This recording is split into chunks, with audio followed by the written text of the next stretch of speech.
रायगड पेण तालुक्यामध्ये पावसाचा धुमाकूळ, शेतकरी राजा चिंतेमध्ये। अवकाळी आलेल्या पावसाने पेण तालुक्याला चांगलंच झोडपून काढलंय। संपूर्ण महाराष्ट्रामध्ये रायगड जिल्ह्यामध्ये पावसाने जोरदार फटका दिलाय। बागायतदार, वीट भट्टीवाले, भाजीपाला या आलेल्या पावसामुळे चांगलाच फटका बसला आहे। शेतकऱ्याची चिंता वाढत चालली आहे। शेतीमध्ये पाणी साचल्यामुळे राब करण्यात येत नसून जमिनीची वाफ होते ते निघून गेले। त्यामुळे शेतकरी हा चिंतित आहे की यंदा पावसामध्ये शेती कशी करायची। शेतीची मशागत ही वेळ होती, परंतु या पावसाने धुमाकूळ घातल्यामुळे शेतीची मशागत झालीच नाही। शेतीमध्ये बीज बियाणं पेरल्यानंतर ते उगवेल की नाही याचा मोठा फटका शेतकऱ्याला बसणार आहे। प्रतिनिधी संजय गायकवाड। दादा, काय शेतीची परिस्थिती आहे? वस्तुस्थिती बघा काय आहे, काही नाही याच्यामध्ये करू शकत। रोपर तर नाही, पेरणी तर करूच शकत नाही, पेरणी नाही करू शकत नाही, रो टाकू शकत नाही, काहीच टाकू शकत नाही। अशी वस्तुस्थिती आहे की पाणी गेला तर रो हे करेल आणि चिमणी पाखरं काय करून खातील ते। म्हणजे जमिनीची उब होती ती आता गेली, जमिनीची उब गेली, जमिनीची उब पूर्ण गेली, पूर्णता गेली, पूर्ण येते।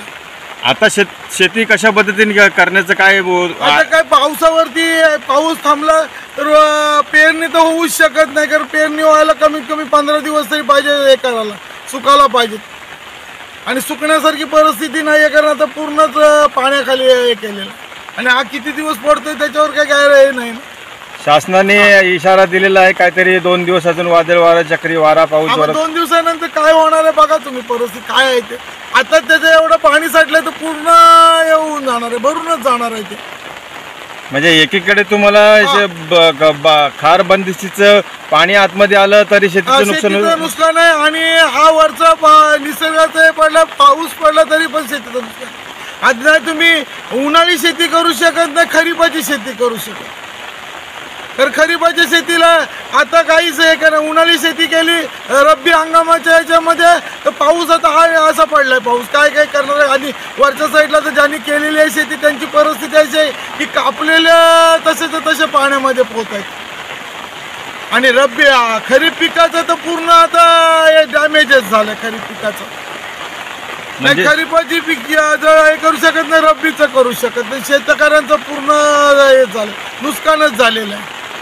शेतकरी राजा कुठेशी म्हणजे पूर्ण उद्ध्वस्त झाला, पूर्ण उद्ध्वस्त झाला, काहीच नाही हे करू शकत। तुमची दादा किती शेती आहे? माझी जवळजवळ 20 एकर शेती आहे।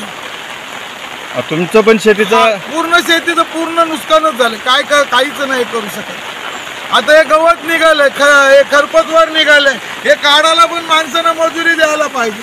नाही ट्रॅक्टर चालू शकत नाही, काही चालू शकत नाही। तो काय ट्रॅक्टर शेतामध्ये फसलेला आहे, काय जनावरांना बांधायला हे जागा नाही, काहीच नाही, पूर्णच हे झालं। अवस्था पूर्ण बेकार अवस्था ना, का बांधावर शेताच्या चालायला पण रस्ते राहिले नाही, दयनीय अवस्था, दयनीय अवस्था। शेतकरी राजा फक्त नावाला शेतकरी राजा फक्त नावावर, 7-12च्या उतार्यावर नावाला शेतकरी राजा, बाकी शेतीचं पूर्णच हे केलं। शेतकरी पूर्ण उद्ध्वस्तच झाला। अशी शेतकरी त्याचं हे नाही, काय स्वतः हे पण बघत नाहीत, लक्ष देत नाहीत मंत्री महोदय, कोणीच त्याच्यामध्ये हे करत नाही। मंत्री आहेत तुपाशी आणि शेतकरी आहे उपाशी, अशी परिस्थिती आहे, वस्तुस्थिती आहे। नाही अजून खत आलंय नाही, काहीच नाही, बियाणं आहे काहीच नाही, खत माझ्या पेणमध्ये उपलब्धच नाहीये खत, पूर्णतःच हे केलं, काहीच हे केलं। सोसायटीच्या पण गाड्या खताच्या RCFच्या पण आलेल्या नाहीयेत, खतच नाहीये। एकीकडे भात पेरलं तर उगवत नाही आणि उगवलं तर ते टिकत नाही। पेरणीचं अजून हंगामच नाही, 29-30 तारखेपासून लोक सुरुवात करतात आयाला पेरणी करायला, त्याच्या अगोदरच अवकाळी पाऊस पडला। अवकाळी पाऊस पडतो नाही असं नाही, 1-2 दिवसाचा हे आहे, पण हा तर पूर्णच हे केलं, त्यांनी भरवटच केली। ही आहे शेतकऱ्याची व्यथा, जो एक शेतकरी आपल्या बरोबर मांडतोय। शासनाने कुठेतरी याच्याकडे लक्ष द्यायला पाहिजे शासनाने।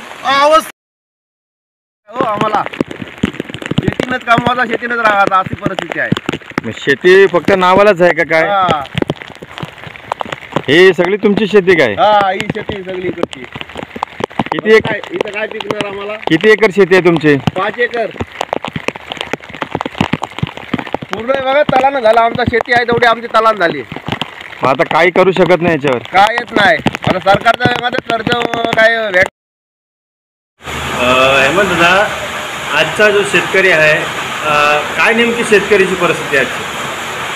नमस्कार. आपण आज या ठिकाणी पाहताय की ह्या वर्षीचा जो अवकाळी पाऊस आला, साधारणतः 7 मे पासून जी महाराष्ट्रामध्ये संपूर्ण पावसाला सुरुवात झाली आहे, कुठेतरी तो थांबेल अशी शेतकऱ्याला अपेक्षा होते. त्याची अनेक शेतीची कामं अजूनपर्यंत रखडलेली बाकी आहेत. मात्र पावसाने जो काही धुमाकूळ यावेळेला संपूर्ण महाराष्ट्रामध्ये घातला आहे, त्याच्यामध्ये शेतकरी अक्षरशः हवालदिल होऊन गेलेला आहे. दरवर्षीप्रमाणे आपण या ठिकाणी पाहतो की मे महिन्याचा अंतिम जो आठवडा असतो किंवा जूनच्या पहिल्या आठवड्यामध्ये साधारणतः या ठिकाणी भात शेतीची वगैरे आपल्या पेरणीची कामं सुरू होतात. मात्र आता अजूनपर्यंत संपूर्ण अनेकांच्या नांगरणीची कामं देखील बाकी आहेत. अशातच जेवढा मुसळधार पाऊस पडल्यानंतर संपूर्ण शेतीची जी ऊब असते ती निघून गेलेली आहे. दरवर्षी हा संकट येतो की बऱ्याच वेळेला दुबार पेरणीचं वगैरे संकट शेतकऱ्यांना असतो. आधीच महागडी झालेली बियाणे आणि त्याच्यामध्ये असा हा पडलेला पाऊस. तर ह्यावेळी नक्की जे पहिल्यांदा टाकायचं जे बियाणं आहे तेच कसं करायचं हा मोठा प्रश्न आहे.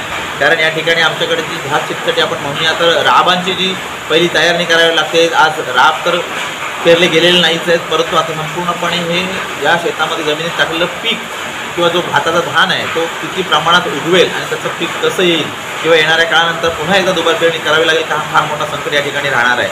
त्यातूनही या ठिकाणी पाहिलं तर शेतकऱ्याची अवस्था अतिशय भयानक झालेली आहे. अगदी आसमानी आणि सुलतानी संकटांना सामना करावा लागतो तशी परिस्थिती आता आपण या ठिकाणी पाहतोय की एकीकडे हे दुष्काळ पडतायत, संपूर्णपणे महापूरसारखी परिस्थिती येते आणि शेतकऱ्याचं प्रचंड नुकसान या ठिकाणी होते. कुठेतरी त्याला काहीतरी एक तुटपुंजी जर शेतकऱ्याला शासनाकडनं मदत जाहीर झाली तर अतिशय घाणेरडे आणि केल्याचप्रमाणे प्रकार आता पाहायला मिळतात की पूर्वी फक्त राजकारणी पैसे लुटायचे असं आपण पाहत होतो, त्यांच्यावर आरोप करत होतो. आता मात्र अनेक शासकीय कर्मचारी अधिकारी जे आहेत या विषयाशी संबंधित हे परस्पर कुठेतरी शेतकऱ्यांच्या मदत निधीसाठी आलेला हा निधी परस्पर घोटाळे करून या ठिकाणी हडप करताना आपल्याला दिसतात की नीट अशा या अवलादी या महाराष्ट्राच्या भूमीमध्ये जन्माला येतात. त्याचा खरंच खेद वाटतो.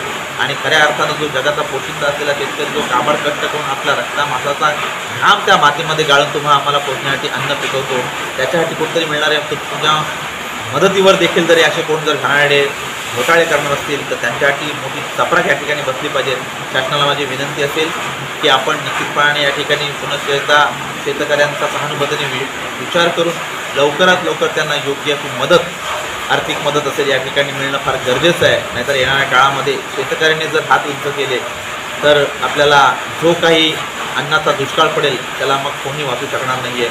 तर कृपा करून शेतकऱ्याची व्यथा ही यांनी समजून घ्यावी आणि त्याच्या पाठीशी ठामपणे उभे राहणं फार गरजेचं आहे असं मला या ठिकाणी